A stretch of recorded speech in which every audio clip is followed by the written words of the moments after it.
Bismillah, alhamdulillah, vassalatu vassalamu ala rasulillah. Shariatda so'yilgan hayvonlarda harom qilingan a'zolar bormi dedilar.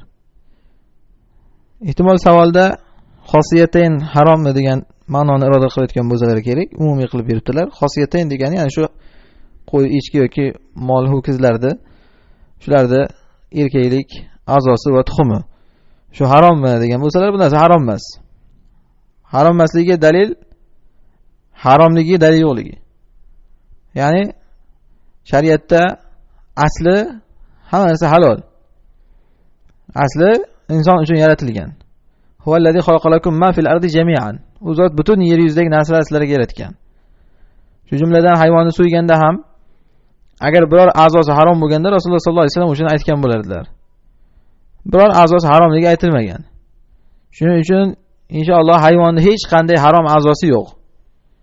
Hech qanday harom a'zosi yo'q. Faqat ulamolar buni karih sanagan, erkaklik yoki ayollik a'zosini yeyishlikni yoki axlat chiqadigan o'rnini a'zosini yeyishlikni harom sanagan, karih sanagan.